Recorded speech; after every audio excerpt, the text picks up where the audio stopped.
Ric Flair has been cleared to wrestle. Injuries are greatly affecting AEW's booking, and an unadvertised WWE star has been spotted in Saudi Arabia. Stay tuned for all the deets. So, kicking things off with the most unexpected, but probably also the most expected news update you've heard all week. Ric Flair has been cleared to wrestle. Ric Flair in his 70s. Ric Flair, who's just had his final match after having several final matches beforehand, has been cleared to wrestle. Now, in a recent interview, WWE Hall of Famer Ric Flair revealed that he has received clearance from his doctor saying he can do anything I want like that, referring to taking bumps and performing in the ring. I love Ric Flair. I think Ric Flair is one of the most important wrestlers of all time. Yeah. What he's done for this business is, it's beyond explanation. But the guy's like 73 now. Mm-hmm. And I saw his final match. Bless him. It? But I just can't. Don't bless him. I can't see him in a ring. I just want to let you go. I can't see him in a ring again, man. I'm worried about what's potentially, what could happen. There's so many things. Like, I'm not going to be able to look and see Ric Flair, even, in there as a manager, getting nailed, like, in the face with just a punch, let alone a chair or something, taking a bump. I'm going to be sat like this the entire time. I can't. It's uncomfortable, isn't it? It's very uncomfortable. And, there's a lot of worry there. It got brought up on my stream last night, and people obviously immediately just jumping straight to like the worst case scenario with it. Yeah. But it's like, you don't want to think about stuff like that. But you don't even want that to be something that's potentially on the table. I think he'd be happy, Randy, the ramming himself. It's a horrible thing to speculate, isn't it? But it's nuts that we're even talking about this, given his age. I guess given his performance at Ric Flair's last match, the show. There were points where that way I just couldn't look, man. Well, he passed out twice. Yeah. It's really, really scary. Whatever your thoughts on Ric Flair are. Booker T was saying he'd like to see, he could happily see him and Sting in like a final retirement match, which again closes a chapter, but it's already been closed. It's been closed several times. They'd probably do a tag if they were going to do it. I guess that's the discussion here. Would Tony book it?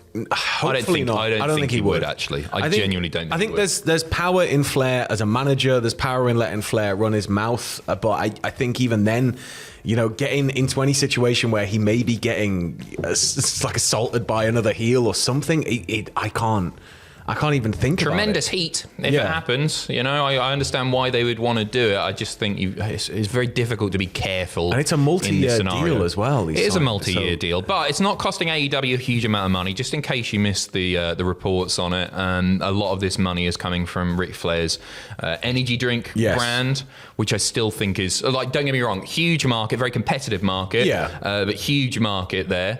I don't even like the energy drink thing. To me, is doomed to fail because Ric Flair is the person who is the face of that brand. Yeah. And as you say, he's 73 years old. He looks like the guy off Tales of the Crypt. He looks like one of the California Raisins. He doesn't exude energy. Yeah.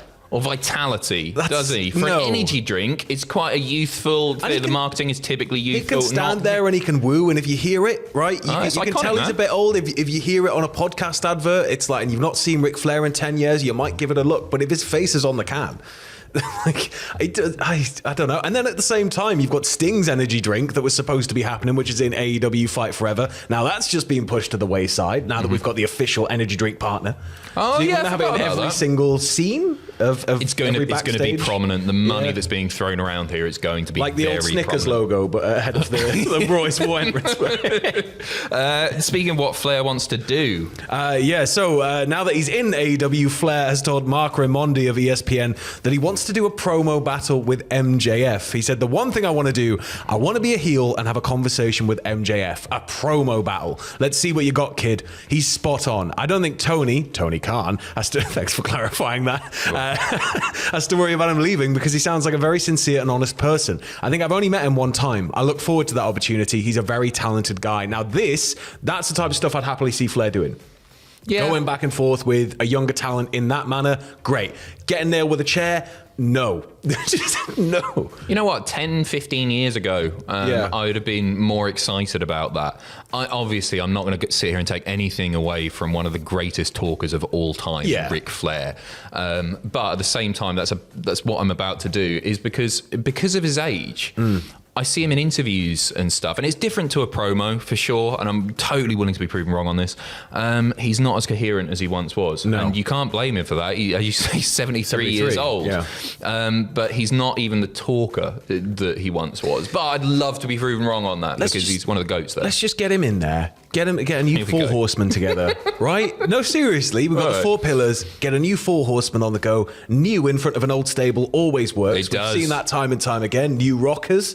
We've got the new Midnight Express. New they Blackjacks. went down in history. Absolutely awesome teams. But if you had Flair managing his own quartet against another quartet, I could see that working. But you're right. I Sam's just booked Evolution in 2023. I think get Jindrak in. Yeah, why not? Give him a go this time. But I think you're right in the way that even the promo stuff might not be quite as glimmering as it once was. I hope I'm wrong on that. It's sort of just a hunch based on the stuff that I've seen him do, which isn't promos, but it's talking. Yeah, I mean, moving over to just the wider AEW news here. Apparently, according to the Wrestling Observer newsletter, the injury situation has greatly affected the booking with AEW, as so many plans are made and have to be changed, and when they are changed, it's start from scratch and develop new plans level stuff. Especially since Danielson, Cole, and John Moxley were all figured into key things, and so much had to be changed, which created a domino effect on all the plans. Now, this is just, I guess, the wrestling business part and parcel, but it's an unprecedented amount of injuries. Yeah, and big names as well. Yeah. Big names. It really has affected things. And I think the on-screen stuff, you can tell. Sort of the sentiment toward AEW has changed so much. Not even just since the Flair signing. Obviously, they're receiving an awful lot of negativity. It's been swirling for a while. Yeah, it's not the show that it once was, and I don't think the excitement is there. I think they lost a lot of goodwill from the Flair thing specifically. Yeah.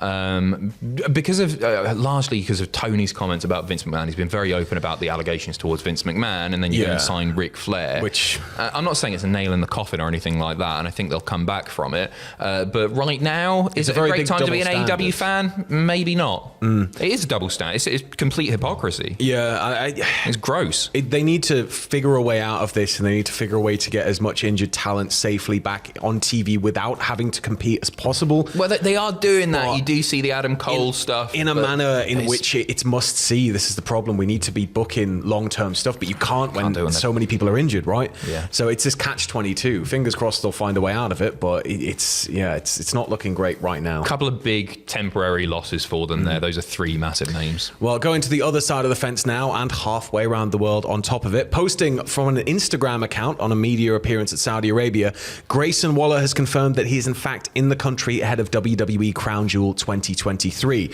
He oddly provoked legendary footballer Cristiano Ronaldo on Twitter, coinciding with prior rumors of WWE trying to engage Ronaldo for an appearance at Riyadh. According to reports, that's not happening. Ronaldo is not going to be out there, but Grayson Waller is, which is the interesting thing. He's not advertised for the show. Will we see a Grayson Waller effect? Will we see some interference? He factored into the pre-taped SmackDown last night.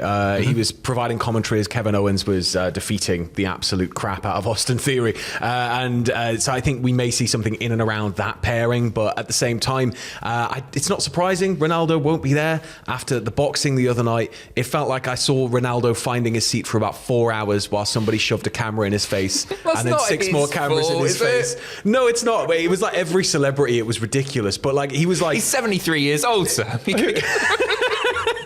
But he was just sort of trying to find his seat and trying to get in, and constant cameras in his face, and then he just kept cutting back to him, just trying to have a chat with his mate, and then he'd look at the camera like.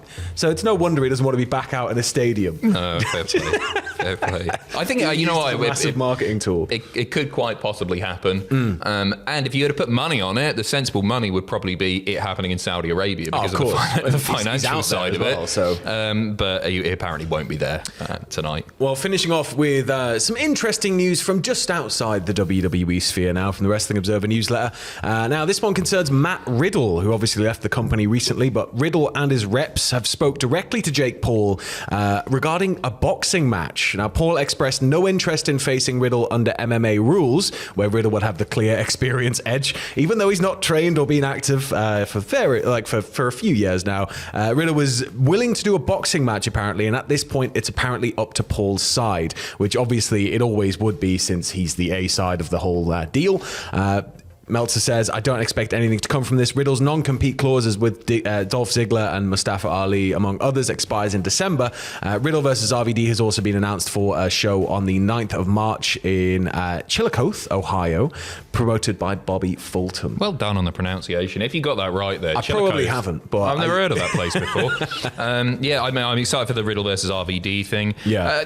I can totally understand why Matt Riddle would want to get into this sphere, because literally he could do 2 fights a year, if that, and probably equal his WWE salary. Yeah, he's a guy, huge money being thrown around. He's a guy that seems like he stays in incredible shape no matter what he's doing, and I think for him to be able to pick up money like that, and provided he can get favorable matchups, maybe a shocking win here and there, I think it's easy, right? As you said, a couple of times a year, major featured moment, and then he can kind of continue around the indies doing what he wants. Yeah, I'm not saying it's not hard work, but with somebody with his conditioning background as well, it's going to be a lot easier for someone like him rather than someone like me to get into like a boxing. Don't put yourself down, Sam.